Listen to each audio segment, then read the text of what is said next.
We will be in order, or as I prefer to say, welcome to the September, right? Yes. I'd better watch it. I'm due for a wellness interview with my doctor in a couple of weeks, and I don't want to have to think what month it is. The September 2024 meeting of the City of York Zoning Hearing Board. I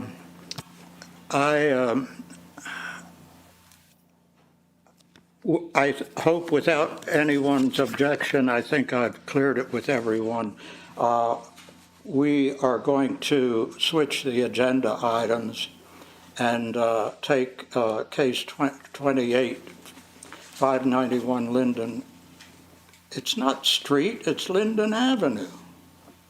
Anyway, the other case on Philadelphia Street, that is street, will take second. Let me introduce who we are. The zoning board this evening is from your left, Blade Klein, who is our alternate, but he's being called into service pretty regularly, which I'm happy for. Then Adam Nugent, Nick Holman, Sina Jenkins is our vice chair. I'm Franklin Williams, chair of the board. Tom Lang is filling in for our regular solicitor. Is he off at guard again or just vacation? No, he is. He's doing work. He's working tonight. So he. Oh, he is? Yeah. Okay. Well, yeah, it's a valid you reason. know what they say about idle hands, Right. so I'm glad he's working tonight. And Karen Brown is our stenographer. I really don't think I need to go over all of the cautions, do's and don'ts about please don't talk two at a time, or I'll have to try to stop you, or Tom will, because Karen does a remarkable job taking down a record of our proceedings, but she can't take down when two people try to talk at the same time.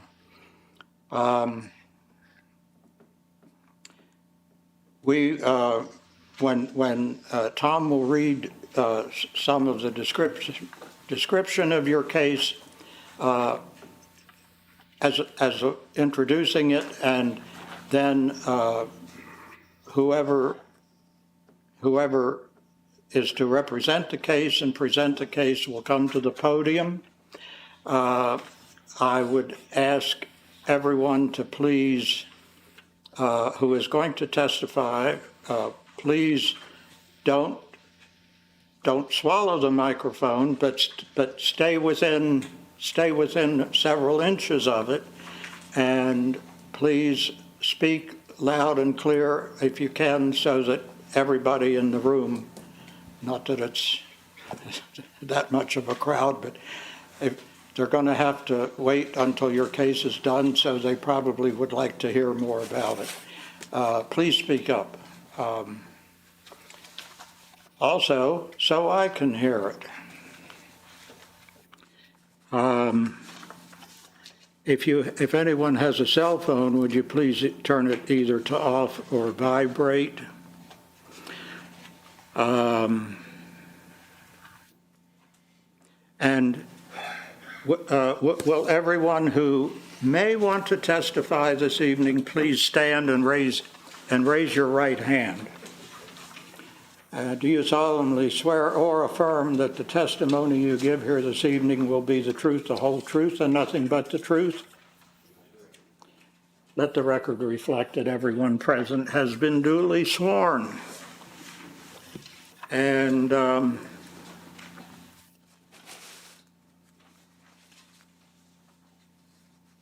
would you read in the second case, which we'll take first? Certainly. So the first case for this evening is case number 28-2024-ZV. The applicant is York Art Association Incorporated of 220 South Marshall Street, York County, Pennsylvania, 17402. The owner of the subject property is the same as the applicant, and the subject property is located at 591 Linden Avenue, which address is located in the RS2 Single Family Attached Residential Conservation District of the City of York. The applicant seeks 3 variances to permit proposed site parking lot improvements required at the property. First, the applicant seeks a variance from section 1303.10C that limits the maximum impervious lot coverage to 60% in the RS2 zoning district in order to permit 68% lot coverage. Next, the applicant seeks relief from section 1303.10C requiring minimum open space areas of at least 40% of the lot.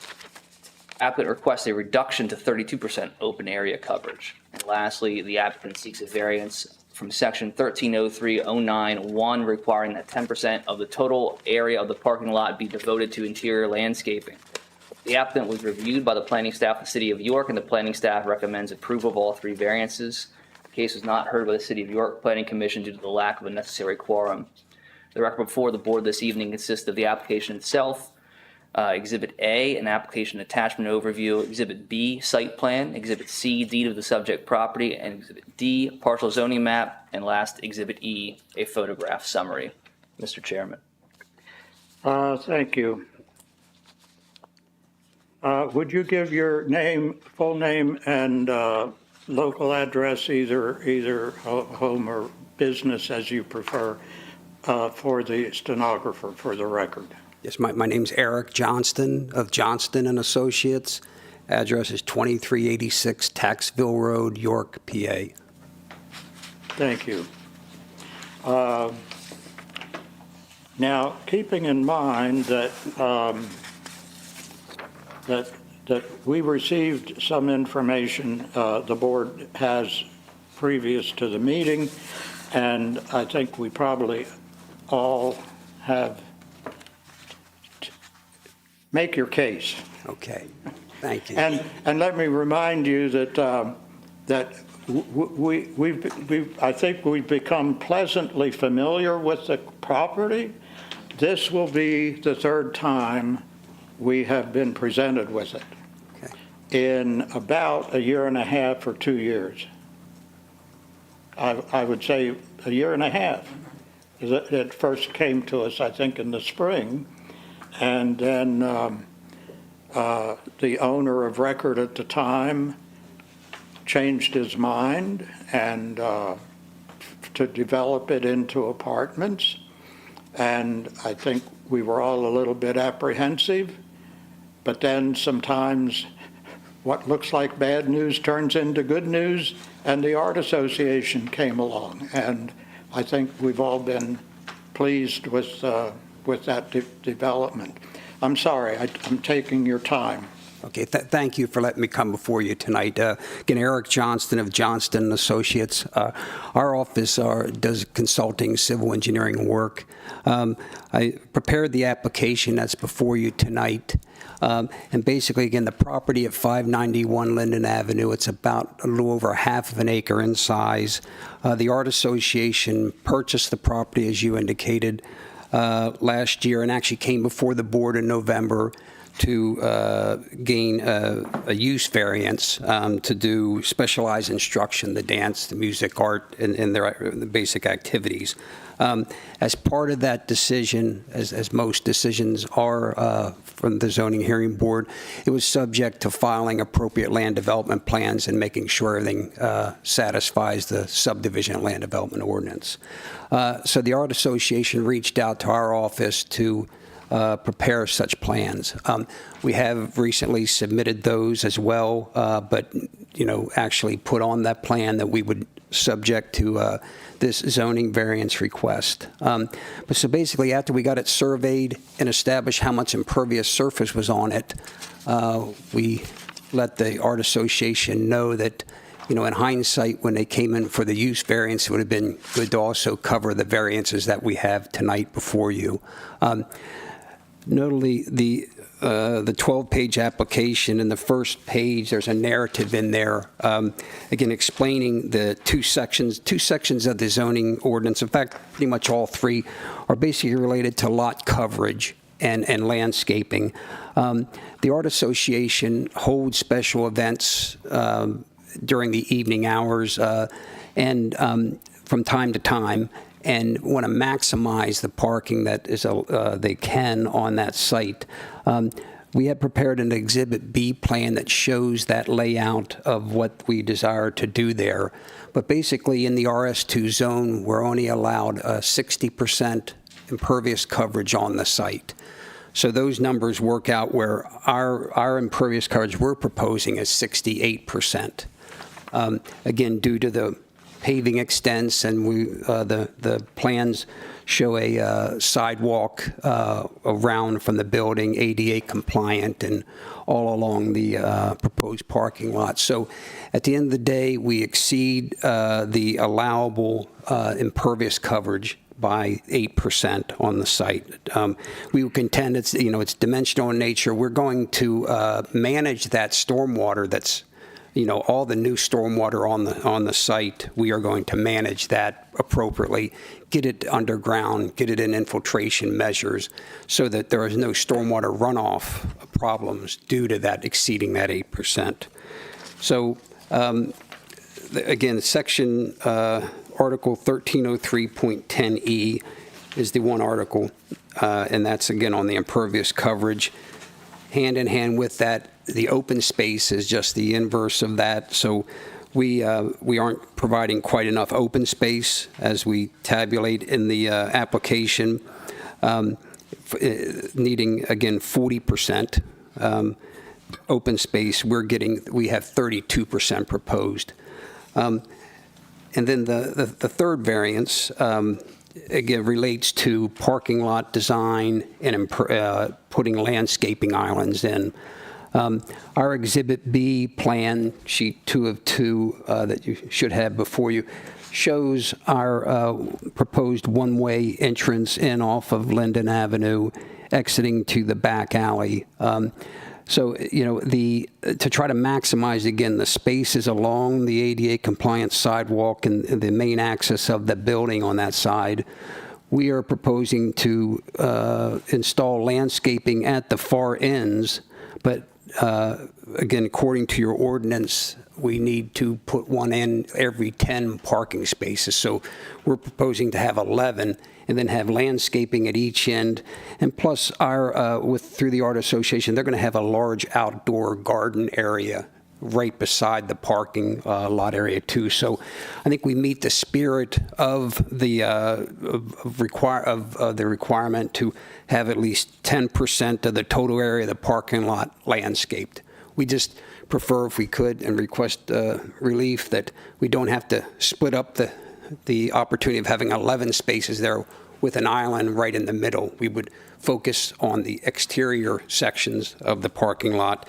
And then again, there's a large landscape area right beside it. So sheets 3 through 8, again, address the standard variance questions, that, again, with the percentages, that there are unique physical circumstances or conditions, irregularity, narrowness or shallowness of the lot size. Again, these typical questions are, a challenge sometimes to properly, answer, to that effect. But we were saying that the building, the church building on it, everything that's on there is approximately 45% of the area. For us to use that site effectively and put this parking lot in, we need to pave through there and bring it past the 45, past the 60% allowable. With me tonight is Leonard Junkless. He's the Art Association treasurer.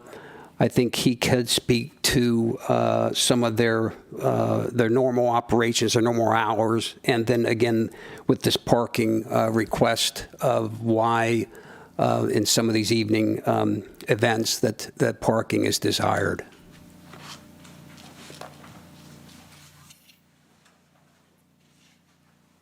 Good evening. My name is Leonard John Youngclaus, Jungclaus. 121 Edge Hill Road, Glen Rock, for the association, so I became their treasurer. And at a time when they've come to want to grow the association and to make it more. More questions? And add a couple hundred square feet for the parking, and because it's active, but if they didn't like a proposal for right in the middle of the Avenues neighborhood, they'd have been heard from. And then there was a newspaper article about the little green church is to be made into apartments. I have to confess, I have become addicted to Facebook. And there was a slew of, I kid you not, I think there were 50 or 60 posts on Facebook. My parents were married in that little green church. My favorite uncle's funeral was in that little green church. On and on and on, and I thought, you'd have thought it was St. Patrick's Cathedral. That little green church means a lot to more people than you would realize. But I think they are all pleased with, I listen to too much world news, and some of it makes me wonder if I really want to be around for much more. But I hope to be around for your dedication. Oh, thank you. We hope that you'll be there. And I will definitely try to be there, yes. Would anyone like to make a motion in this case? If not, I will. I'll motion to approve variance section 1303.10C, requirement that limits maximum impervious lot coverage to 60% in the RS2 zoning district to permit 68% lot coverage on York Art Association site located in the RS2 zoning district. A second. It's been moved by Mr. Nugent and seconded by Ms. Jenkins to approve the variance from the limitation on the percentage of impervious surface. Calling the vote, Mr. Klein? Aye. Klein, aye. Mr. Nugent? Aye. Nugent, aye. Mr. Holman? Aye. Holman, aye. Ms. Jenkins? Aye. Jenkins, aye. And Williams, aye. All right, now move to approve a variance to section 1303.10C, requiring that the minimum open area be at least 40% of the lot area for properties within the RS2 zoning district, to permit 32% open area coverage on York Art Association site located in the RS2 zoning district. A second. It's been moved again by Mr. Nugent and seconded again by Ms. Jenkins to approve the variance.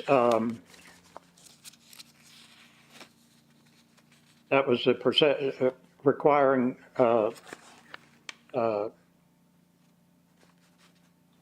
which one was that? Minimum reduction.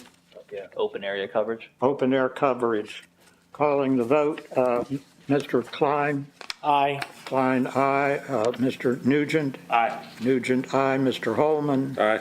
Holman, aye. Ms. Jenkins? Aye. Jenkins, aye. And Williams, aye. All right, now move to approve a variance to section 1303.09I, requiring that 10% of the total area of the parking lot be devoted to interior landscaping. I'll second that.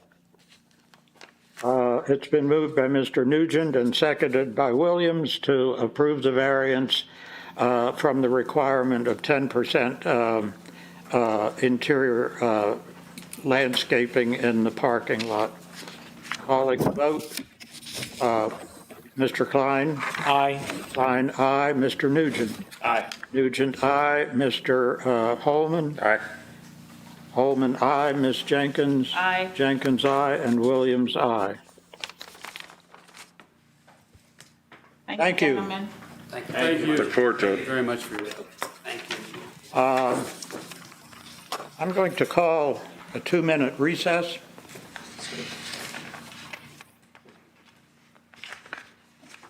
Okay.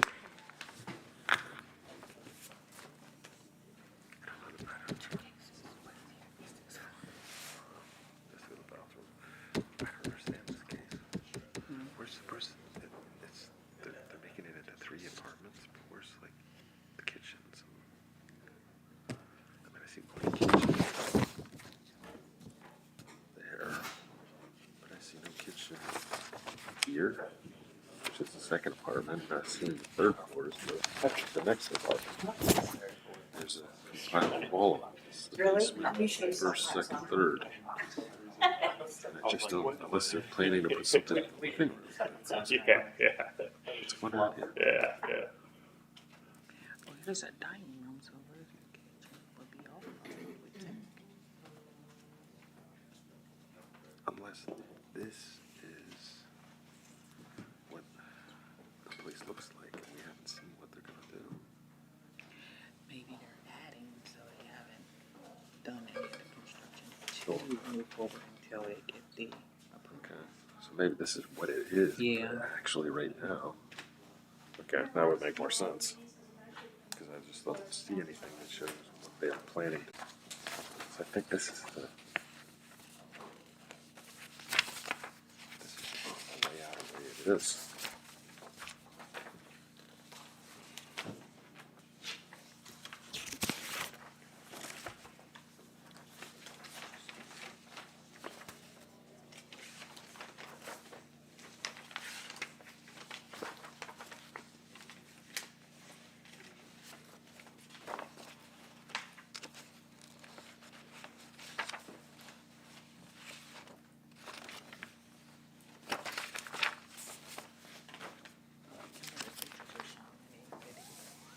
Yeah, I don't see any drawings or anything.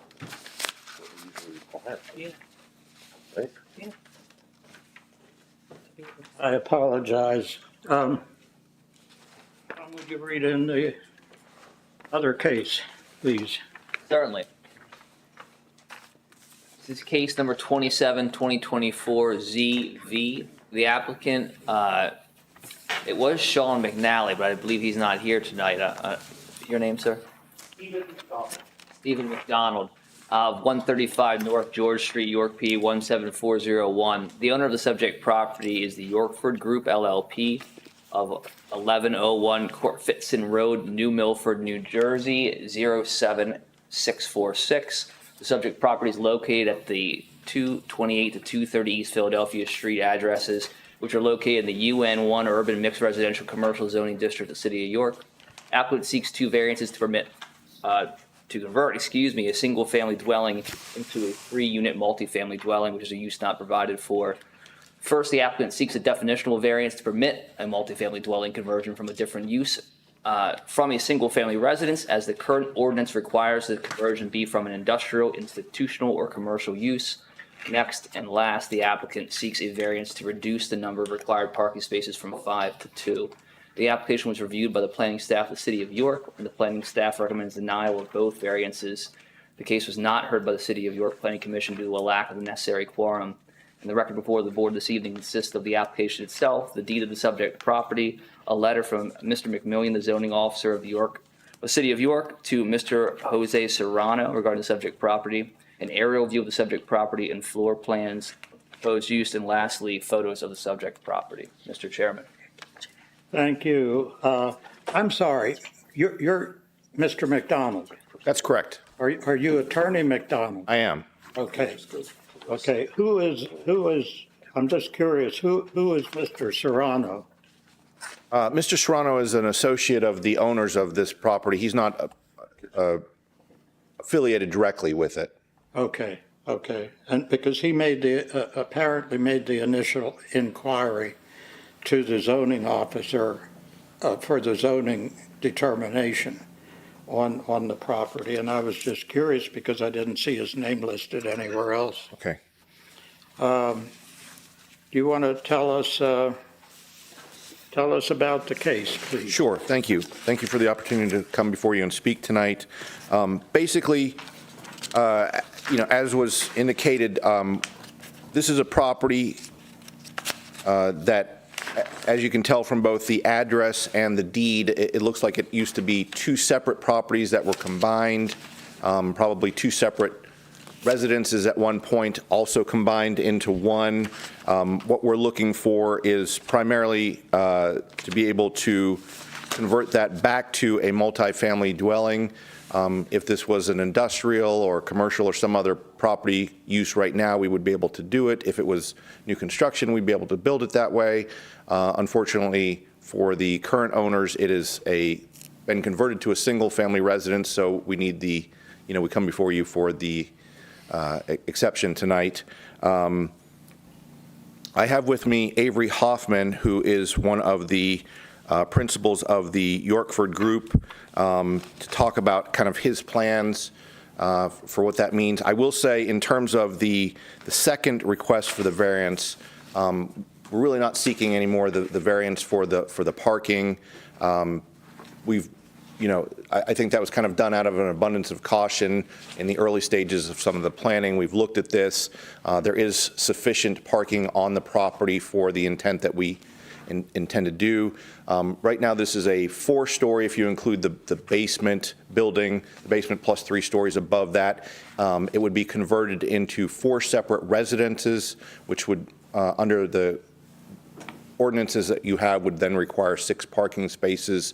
There is an area behind the property that's about just a shade under 2,000 square feet, about a 44 by 45 area that would certainly accommodate the 6 spaces that are necessary. Mr. Hoffman has been in the back there with several large trucks and construction vans and other things parked there, and it's very clear that there is sufficient parking. So in terms of that, I'm sorry, I see a... No, you're okay. Just real quick, our paperwork says 3 units. And you just mentioned 4. Yeah, and I think what we're looking for in terms of, as this has gone on, they'd like to do 4. If it makes a difference, I think they would be satisfied with the 3, but, the current design that they have is for... Every conversation I had with Sean about this property was always 3 units. It was never 4 until tonight, so I don't know how that happened. I know earlier they was thinking about 4, but once I sent them the calculations that the property can contain 3 units, Okay. That's why they went with 3 units. Okay. They're fine with the 3 units, which would, 3 units is the goal? Yeah. Yeah. 3 units. Because I'd call your attention to one of the items in our packet was 4 diagrams, computer drawn, Yes. and I guess the 4th, I think it's the top one is basement, then 1st floor, then 2nd floor, then 3rd floor, and then rather small diagrams of all 4. Correct. For the 3 floors and the basement. And I wanted to make sure, the print is very small, but can I safely assume that, Monty, you were able to read the dimensions on the rooms and they met the ordinance requirement? Well, before you answer that, though, isn't this the diagram of what it actually is right now? Because there's no breakdown in kitchens or dining rooms. Usually the board sees the proposal. If you want a 3-bedroom apartment in this 1-room or 1-family house, this is not it. So I'm looking at where are the diagrams for what you're proposing. Because this is not it. This is what's in there currently. Well, my, No, it's not. There's only one kitchen in the whole thing. These are, this Yeah, is the that's correct, that is the current layout of the Okay. property. Okay, so I think the board was expecting to see what your proposal is for 3 bedrooms or 3 units, and there's nothing in here. If it would be helpful, we can provide, I mean, you know, we could have those drawn up and provide them. You know, Well, I just don't know if we can go forward without seeing it. So, because I mean, we cannot make a determination that the space is okay, that the square footage is fine for a 1-bedroom, 2-bedroom, or whatever your proposal is. okay. I mean, I do think that the square footage in terms of, you know, the overall house will fit certainly 3 residences, but in terms of breakout, I do understand, you know, if you'd like to see that before we proceed with the rest I of think this. most importantly is when you do the breakout, as, one of the most important things is the bedrooms. You know, we need to make sure that the square footage of the bedroom is going to be accurate, for what it's called for. Certainly. And without us seeing that, if you plan on, I mean, this is what it looks like now, but if they plan on taking any walls out or adding any walls, we would need to see that. Or at least have some type of a diagram showing us that. And then what the proposed, footage and things would be afterwards. Sure. Okay. Just like Monty's letter, you know, addresses it in the letter that was sent to the company, saying, you know, here's your habitability floor area, and we just don't know what it's going to look like. Okay. another a suggestion I would make,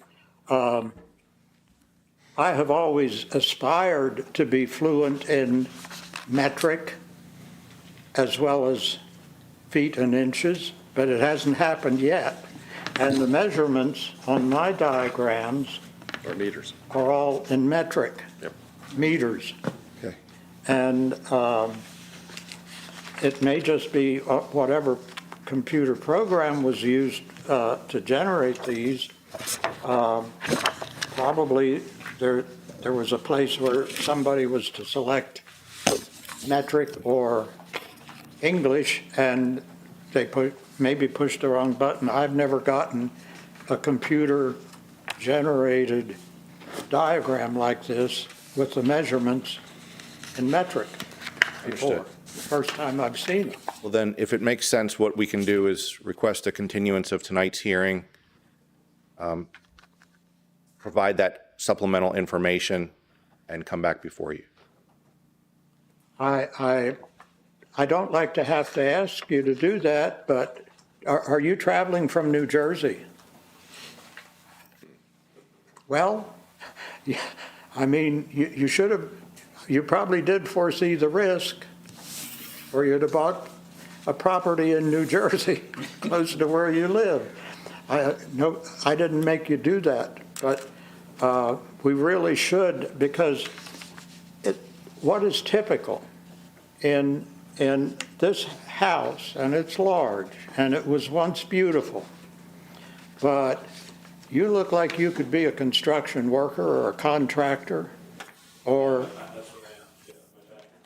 I'm sorry, could you come to this? Yeah, my background is I'm a general contractor. Okay. Could you state your name for the record since you talked? Avery Hoffman. Thank you. Yeah, we started out in the, And I would love to see somebody with some building skills get this property, because I bet 70 or 80 years ago, it was a beauty. It is showing some signs of deferred maintenance. And I would love to see it, but what is typically done, the layout of this property with a larger first and second floor and a smaller third floor is so typical. It's almost the rule of every property built in York, I would say, from 1870 to 1920. And conversions of them are very common.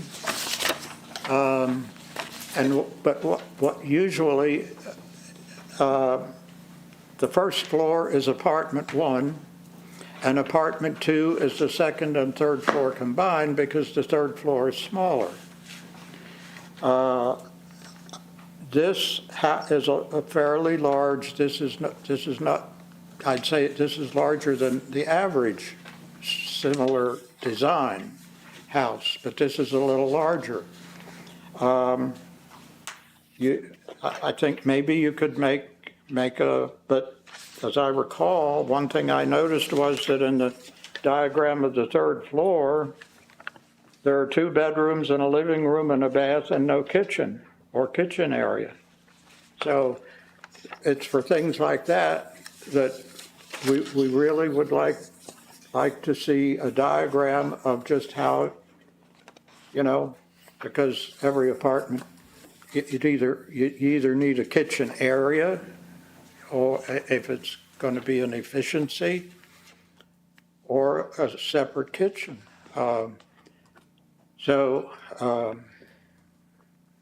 Would you be willing to, what do we do, Tom, in this situation? Table or? It's a continuance, so we just continue this to next month. Continue to next month and come back with a diagram. Like I said, that's just my suggestion. Make it in English instead of metric, if possible.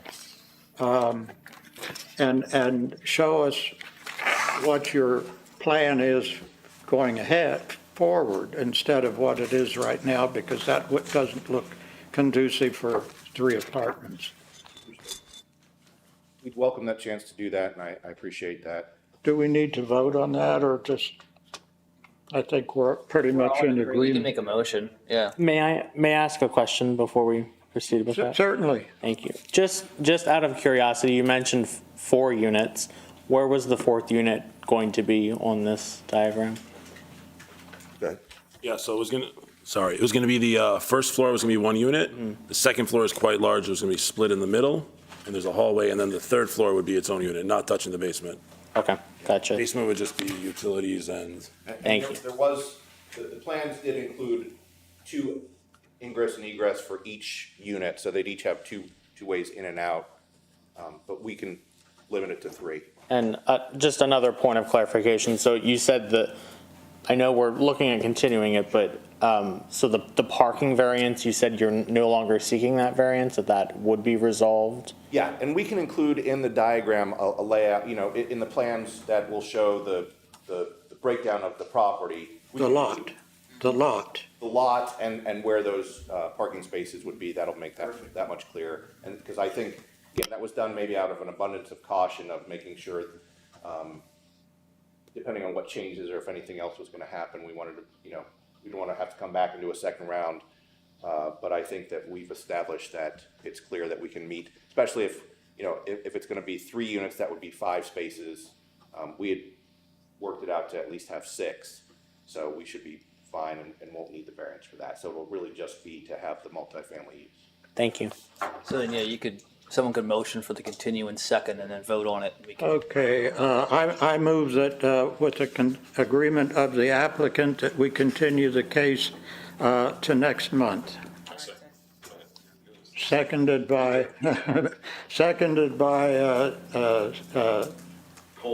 Nick Holman, and calling for the vote, Mr. Klein. Aye. Klein, aye. Mr. Nugent? Aye. Nugent, aye. Mr. Holman? Aye. Holman, aye. Ms. Jenkins? Aye. Jenkins, aye. And Williams, aye.